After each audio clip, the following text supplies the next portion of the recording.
Hey, what's happening, guys? Hope you're having a great holiday season. 2016 is winding down to its final days. It has definitely been an interesting year for films, but there was some good out there among the disappointing titles, so let's not waste any time. Let's get into my top 10 favorite movies of 2016. Coming in at number 10, Sing Street. Now, normally, teenage coming-of-age films do not catch my eye, but after hearing such positive praise for this movie, it just naturally piqued my curiosity. I wanted to catch it in theaters, but given its limited release, I didn't get a chance to do so in time, and then one day, just shuffling through Netflix, I gave it a shot and I was blown away by how entertaining it turned out to be. This was normally not my type of film, but the performances, the scripting, the use of time period music all made this just a great time to watch. The film knew exactly what it wanted to be, knew what its message was, and did not try to force it. It didn't rely on melodramatics and cheesy dialogue. It focused on strong performances from the cast as well as a structured script, and in the end was a shockingly entertaining film that delivered a fresh, uplifting story. Coming in at number 9, 13 Hours, The Secret Soldiers of Benghazi. Michael Bay may have delivered his finest directorial effort with this film. Gone was all the product placement and sexually objective imagery. In its place was a compelling retelling of this tragic day and just great cast performances all around. The film really showed that when Bay takes the material seriously,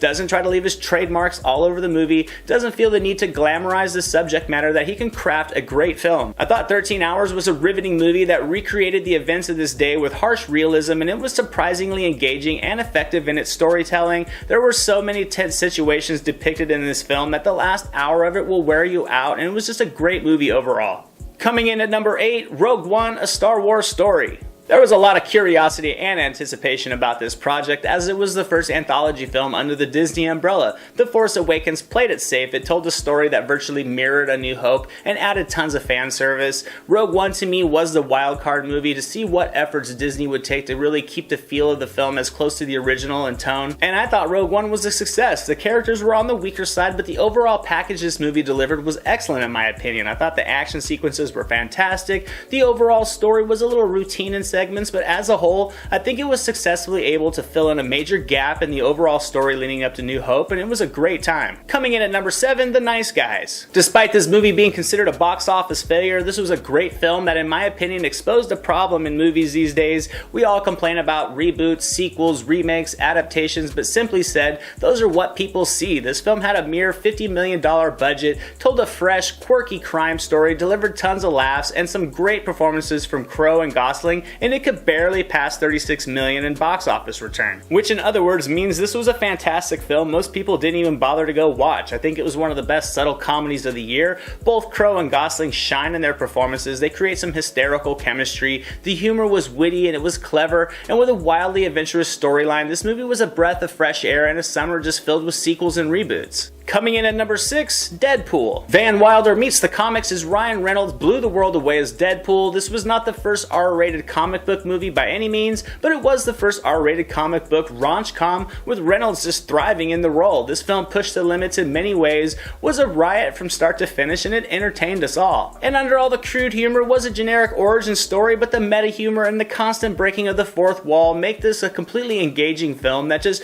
broke the mold for comic book movies. This movie delivered so much with a smaller budget, and I can't wait to see what this sequel is going to deliver now that they can't really take us all by surprise. Coming in at number 5, Arrival. Now, not often does a film build expectations and manage to actually deliver on them, but Arrival absolutely did. Denis Villeneuve crafted a sleek, realistic alien encounter film that just made the most out of the script, and this was just an intelligent science fiction film that relied on storytelling and the performances to build audience intrigue, and it was a complete success. The story wasn't laced with special effects and alien battles. It was a grounded plot that was extremely thought-provoking. This movie will leave you thinking after, and you must appreciate the ambition and creativity this film showed on just many levels. Coming in at number 4, Captain America: Civil War. Labeled by some as the Avengers 2.5, this film built up tons of expectations, and in my opinion it met them all. I thought the storyline was very immersive, it perfectly wove both sides to this war between heroes very effectively, and it also managed to open the door to some future characters. I thought the airport scene was in my opinion the best comic book battle we have ever witnessed on screen, and it was actually that climactic battle BVS failed to deliver. The film also introduced Chadwick Boseman as the Black Panther, Tom Holland as Spider-Man, who to some was the brightest aspect of this movie,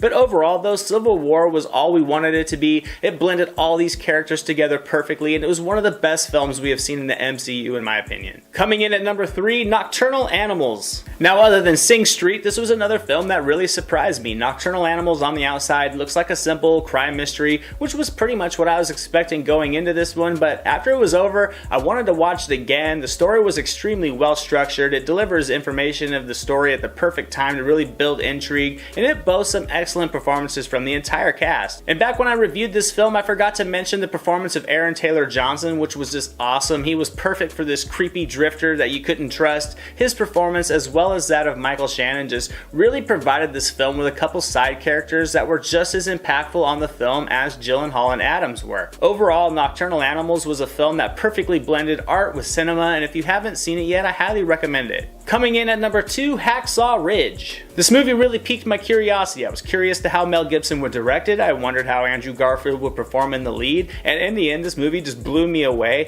Gibson did not hold back on depicting the harsh realities of war. Garfield just poured himself into this role of Army Medic Desmond Doss, and the result was just captivating cinema. Mel Gibson crafts an immersive film that just pulls you into the battles, lets you get to know who Doss was and why he believed in what he did, and never did anything really feel glamorized. This was an amazing man who lived through an amazing story, and the film that depicts these events was a fantastic one. And finally, coming in at number 1, the film that surprised me the most and the one I just absolutely loved, Hell or High Water. No, I'm sure I will hear it in the comments for this one being number 1 on my list, but then again, it is my list, and I thought Hell or High Water was a fucking awesome movie, and like The Nice Guys, a film not enough people saw. This was a slow-burning crime drama that built tension perfectly and weaves a story filled with intriguing characters and desolate settings that just pulls you into them. This was easily the best performance of Chris Pine's career. Ben Foster was subtly amazing as he always is, and what can you say about Jeff Bridges? He was excellent and perfect for the role. The character dynamics in this film were built perfectly and delivered the needed impact to make this just a memorable film and overall my favorite of the year. And yeah, that's my list, guys. I would recommend these films to anyone, and they were definitely entertaining to me. So what were some of your favorite films of the year? Let me know down in the comments below. Don't forget to check out my most disappointing films of the year video that should be up shortly. As always, like and subscribe if you enjoyed this video and you never want to miss a new one. I really appreciate you guys watching. Thank you so much. I also want to wish you all a happy new year. Be safe out there. Have a great time. Don't drink and drive. It's definitely worth the Uber or the Lyft bill to wake up safely with only a headache New Year's morning. I'm Anthony. This is a Silver Screen Analysis, and I'll see you guys at the movies.